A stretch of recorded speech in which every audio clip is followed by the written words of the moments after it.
Hello everyone. I am Aman. YouTube study में आप सभी का स्वागत है। शुरू करते हैं आज का करंट अफेयर्स। हाल ही में डॉक्टर एपीजे अब्दुल कलाम की पुण्यतिथि पर किस संस्था द्वारा dare to dream 2.0 challenge launch किया गया? तो डीआरडीओ के द्वारा। डेयर टू ड्रीम 2.0 एक ओपन चैलेंज है जो देश में इनोवेटर्स और स्टार्टअप्स को बढ़ावा देती है। भारत सरकार ने डॉक्टर एपीजे अब्दुल कलाम को 1981 में पद्म भूषण, 1990 में पद्म विभूषण और 1997 में भारत रत्न से सम्मानित किया था। डीआरडीओ यानी defence research and development organisation, DRDO की स्थापना 1958 में किया गया था।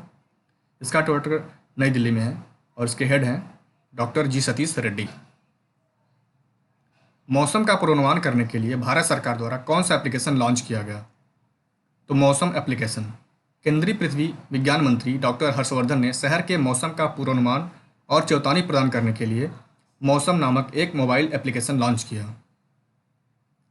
हाल ही में भारत ने नेबरहुड फर्स्ट पॉलिसी के तहत किस देश को 10 रेलवे लोकोमोटिव दिए हैं? तो बांग्लादेश को। भारत ने अपने नेबरहुड फर्स्ट पॉलिसी के तहत बांग्लादेश को 10 ब्रॉड गेज डीजल इंजन उपलब्ध कराने की बात कही थी। हाल ही में भारतीय सेना ने एलएसी पर तनाव के बीच नागरिकों के लिए कौन सी घाटी खोलने की घोषणा की? तो सियाचिन घाटी।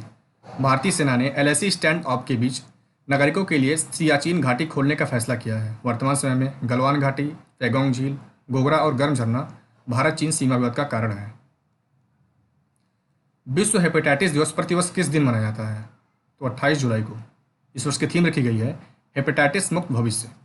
हेपेटाइटिस वह स्थिति है जब यकृत कोशिकाओं में सूजन आ जाती है। 2010 से प्रतिवर्ष 28 जुलाई को विश्व स्वास्थ्य संगठन द्वारा हेपेटाइटिस के निदान, रोकथाम व उपचार के बारे में लोगों को जागरूक करने के लिए यह दिवस मनाया जाता है। हाल ही में जारी किस रिसर्च ने भारत में 2030 तक एड्स संबंधी लक्ष्यों को हासिल करने से चूकने की संभावना व्यक्त की है? तो आईसीएमआर ने। आईसीएमआर के अनुसार 2010 से 17 के बीच एचआईवी संक्रमण की वार्षिक गिरावट 27% थी। भारत सरकार ने 2020 तक देश में एड्स को 75% तक कम करने का लक्ष्य रखा था, लेकिन अब कोविड-19 के कारण यह लक्ष्य चुनौतीपूर्ण हो गया है। आईसीएमआर यानी Indian council of medical research. ICMR की स्थापना 1911 में किया गया था। इसका हेडक्वार्टर नई दिल्ली में है और उसके डायरेक्टर जनरल हैं डॉक्टर बलराम भार्गव। हाल ही में किन देशों के बीच नई दिल्ली में रक्षा मंत्री संवाद आयोजित किया गया था? तो भारत और इंडोनेशिया के बीच। भारत और इंडोनेशिया का प्रतिनिधित्व उनके संबंधित रक्षा मंत्री श्री राजनाथ सिंह और प्रबोवो सुबियांतो द्वारा किया गया। संयुक्त राष्ट्र की हालिया रिपोर्ट के मुताबिक भारत के किन किन राज्यों में आईएसआईएस आतंकवादियों की संख्या में वृद्धि होने की बात कही गई? केरल और कर्नाटक। आईएसआईएस यानी जानते हैं आप लोग, Islamic state Iraq and Syria. संयुक्त राष्ट्र की रिपोर्ट के शीर्षक report of the analytical support and sanction monitoring team concerning ISIS में चेतावनी दी गई है कि केरल और कर्नाटक में आईएसआईएस आतंकवादियों में उल्लेखनीय वृद्धि हुई है। हाल ही में चीन ने किन देशों के साथ हांगकांग प्रत्यार्पण संधि स्थगित करने की घोषणा की? तो कनाडा, ब्रिटेन और ऑस्ट्रेलिया। प्रत्यार्पण एक सहकारी कानून प्रवर्तन प्रक्रिया है जो संबंधित देशों के बीच की गई व्यवस्था पर निर्भर करती है। इसके तहत अपराधी व्यक्तियों का हस्तांतरण किया जाता है। हाल ही में फ्रांस की ईडीएफ और जिंको पावर की साझेदारी में किस देश में दुनिया का सबसे बड़ा सौर ऊर्जा संयंत्र विकसित किया जाएगा? तो आबू धाबी, यूएई में। Abu Dhabi national energy company और मसर के नेतृत्व में 2 गीगावाट की क्षमता वाली सौर ऊर्जा संयंत्र विकसित किया जाएगा। हाल ही में किस देश के वैज्ञानिकों ने कोविड-19 हेतु नई परीक्षण विधि विकसित की है जो कि परीक्षण गति को 4 गुना तक बढ़ाने में सक्षम है?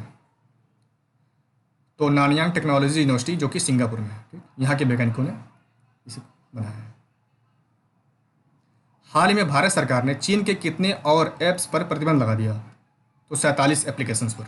भारत सरकार ने राष्ट्रीय हितों और सुरक्षा के मद्देनजर 47 और चीनी एप्लीकेशन पर प्रतिबंध लगा दिया। इससे पहले जून 2020 के अंत में टिकटॉक सहित 59 चीनी ऐप्स पर प्रतिबंध लगाया गया था। हाल ही में किस राज्य सरकार ने गंभीर कोरोना रोगियों के लिए जीवन रक्षक इंजेक्शन, टोसिलीजुमाब और प्लाज्मा थेरेपी प्रदान करने का निर्णय लिया? तो राजस्थान राज्य सरकार ने। राजस्थान सरकार ने गंभीर कोरोना रोगियों के लिए जीवन रक्षक इंजेक्शन, टोसिलीजुमाब और प्लाज्मा थेरेपी प्रदान करने का निर्णय लिया है। हाल ही में भारत के उच्चायुक्त रीवा गांगुली दास ने किस देश में स्थित 300 पुराने काली मंदिर का उद्घाटन किया? तो बांग्लादेश में।